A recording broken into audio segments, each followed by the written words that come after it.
Can we use a boost converter to jump from 12 volts to 1 kilovolt? In this video, we have the answer using theory, simulation, and practical solutions. Let's first look at the basic boost converter. A boost converter consists of several components, including an inductor, a MOSFET, a diode, and output capacitor. The converter is controlled by turning the switch on and off using a PWM signal. The time when the switch is on is D times Ts, where D is the duty cycle. The time when the switch is off is 1 minus D times Ts. So the total switching period is Ts. When the switch turns on, the inductor is connected to the input source through the switch. Therefore, the inductor voltage is equal to the input voltage. In this condition, the inductor receives energy from the input source. The inductor current increases linearly. At the same time, the diode is reverse biased, so it doesn't conduct. The output capacitor supplies the energy required by the load. Therefore, the capacitor is discharging during this interval. When the switch turns off, the inductor needs to continue its current. Therefore, the inductor current finds another path through the diode. The inductor starts releasing the energy that it stored during the on time. The inductor voltage is now equal to the input voltage minus the output voltage. During this interval, the output capacitor is also being charged. Now, using the inductor voltage that we obtain from the both switching states, we can apply the volt-second balance principle. This principle says the average voltage across the inductor over one's complete switching cycle must be 0. Therefore, we can write V in times D plus V in minus V out times 1 minus D must be 0 over 1 complete switching cycle. If we simplify this equation, we get the voltage gain of the ideal boost converter, 1 divided by 1 minus D. Now let's look at the relationship between the duty cycle and the output voltage. When the duty cycle is 0, there is no voltage gain. As we increase the duty cycle, the output voltage increases. When the duty cycle is 0.5, the voltage gain becomes 2. According to ideal equation, when the duty cycle approaches 1, the output voltage approaches infinity. In other words, theoretically, an ideal boost converter can provide an extremely high voltage gain. Now let's go back to our original question. We want to convert 12 volts to 1 kilovolt. So the input voltage is equal to 12 volts and the output voltage is equal to 1000 volts. Using the ideal boost converter equation, we can calculate the required duty cycle. The result is 0.988. It is extremely close to 1. Now let's consider what happens if the duty cycle changes by only 1%. For example, if the duty cycle changes from 0.988 to 0.978, put this value into the ideal boost converter equation, the output voltage becomes 545 volts. So with only about a 1% change in the duty cycle, the output voltage changed from around 1 kilovolt to around 545 volts.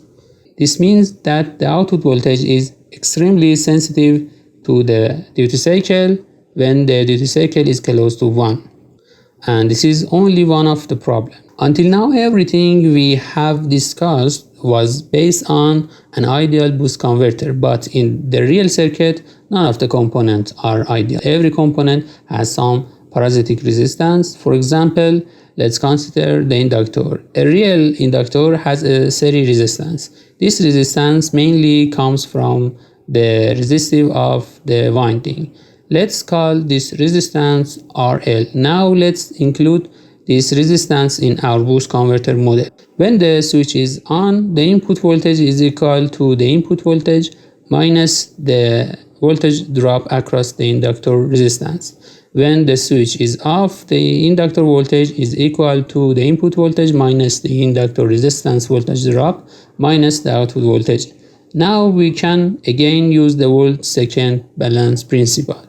So the average voltage across the inductor over switching cycle must be 0. If we simplify this equation, the voltage gain is equal to 1 divided by 1 minus the duty cycle plus the voltage drop caused by the inductor resistance. Now we can see something very important.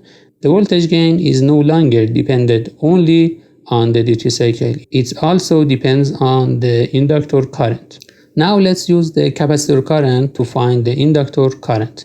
When the switch is on, the output capacitor is supplying the load. Therefore, the capacitor current is equal to the negative of the output current.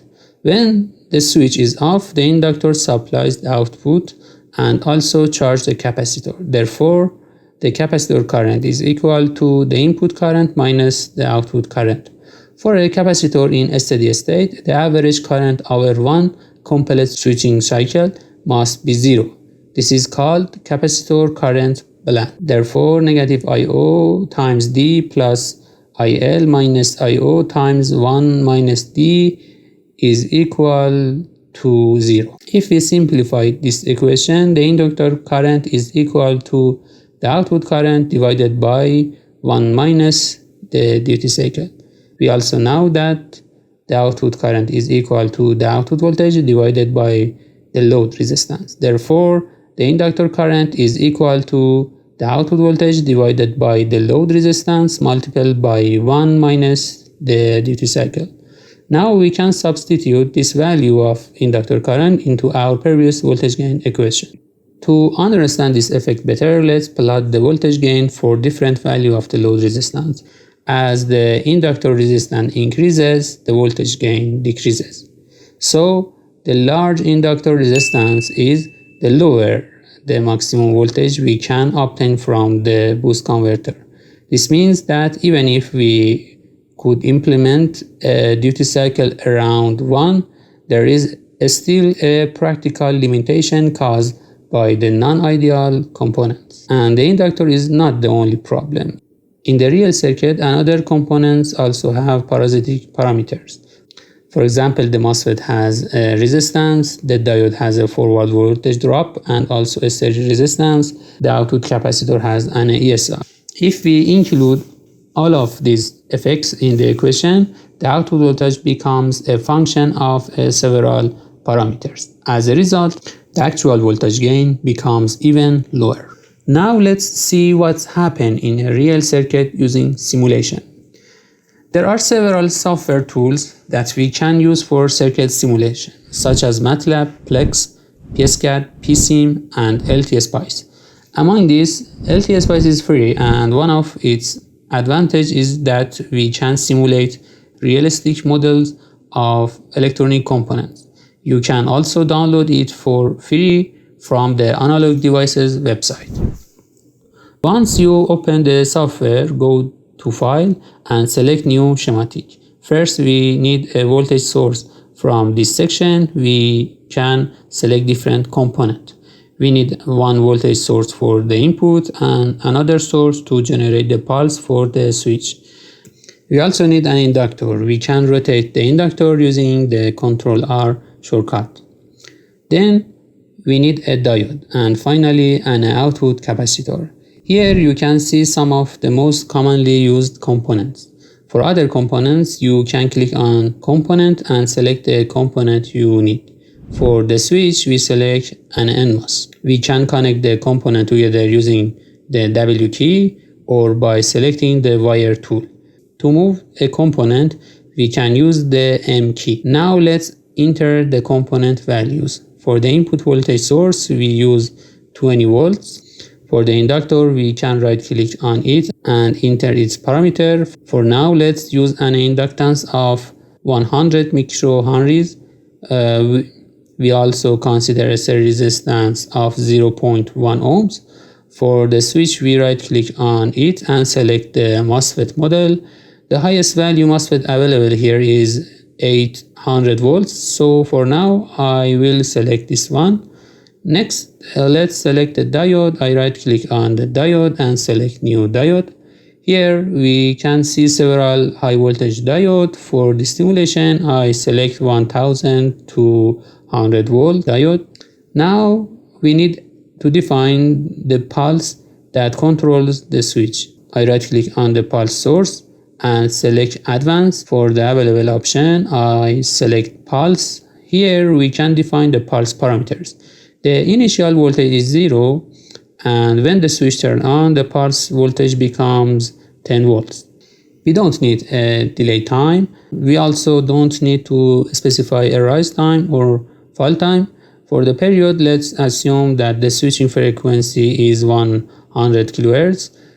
Then the switching period is 10 microseconds. Based on the required duty cycle, we set the on time to 9.88 microseconds. Then we click OK. We can also use the label net option to give names to different nodes in the circuit. This makes it easier to identify the different voltage and currents during the simulation. Now let's define the simulation parameter. I go to simulation and select configure analysis, and window opens with several options. For a time domain simulation, we select the transient tab. Here we set the simulation time to 100 milliseconds. We also need to define the maximum time step. The maximum time step determines the time interval between simulation points. For the simulation, we use 10 nanoseconds. Then click OK and place the simulation command on the schematic. Finally, run the simulation. We get an error saying that the capacitor value has not been defined. So let's right click on the capacitor and enter a value of 1 microfarad. Now I run the simulation again, but we get another error. LTspice says that the circuit nodes are floating. This means that the circuit doesn't have a ground. So we need to add a ground to the circuit and run the simulation again. Now the simulation runs successfully. At the bottom of the window, we can see the simulation status and the amount of time that has been simulated. After the simulation is complete, we can click on any of the wires to display its waveform. I want to see the output voltage, so I right click in the waveform viewer and select add plot. Now I can add different waveform. I can add the drain to source voltage, the inductor current, and the diode current. As you can see, the output voltage starts from a low value and gradually increases. It reached around 1.3 kilovolt. If we let the simulation run longer, the voltage just keeps climbing. That's because every time the switch turns on, the inductor stores energy from the input. When the switch turns off, the energy is transferred to the output capacitor. Since there is no load connected to consume that energy, it has nowhere to go. So the capacitor voltage just keeps increasing. Now let's add a load resistor to the output and run the simulation again. This time we can see the output voltage reach a steady value. With a load resistance of 100 kilo ohms, the output voltage reaches about 1 kilovolt. With a 10 kilo ohm load, the output voltage drops to around 630 volts. And for the load resistance is 1 kilo ohm, the output voltage drops to 190 volts. So we can see that we cannot maintain an output voltage of 1 kilovolt for every output power level. Let's go back to 10 kilo ohm load and run the simulation again. Now we can right click on the time axis and change the time range. We can also use the waveform measurement tool in LTspice. By holding Ctrl and clicking on the waveform label, we can perform measurement. Here we can see the measurement value. The output voltage is 635.2 volts, so we can calculate the output power. Now we need to find the input power. For that, we need to measure the input current. In the circuit, the input current is the same as the inductor current. By holding Ctrl and clicking on the waveform label, we can measure the current. The measured input current is 11.635 amps. Therefore, the input power is the input voltage multiplied by the input current. Now we can calculate the efficiency. The efficiency is really low. For a practical non-isolated converter, such as a boost converter, we normally want the efficiency to be about 90%. So this simulation shows that there are significant losses in this circuit.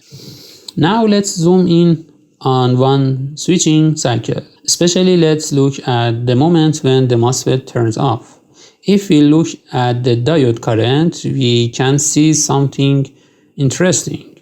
When the diode is supposed to turn off, its current doesn't immediately become zero. For a short period of time, the diode current becomes negative. This is called reverse recovery. So, what is reverse recovery? When a diode is conducting and then we try to turn it off, it takes some time for the stored charging inside the diode to be removed. During this time, a reverse current flows through the diode. This is created additional loss. Therefore, reverse recovery is another important problem in power electronic converters. Now, how do we lower the voltage stress on the switch? We can use a voltage multiplier. By combining diodes and capacitor, it stores energy and stacks the output voltage together. It gives us a high output voltage without overworking the boost converter itself. Take this 3-stage multiplier for instance. It multiplies the output voltage. The downside, however, is the adding these extra components makes the circuit bigger and more complicated.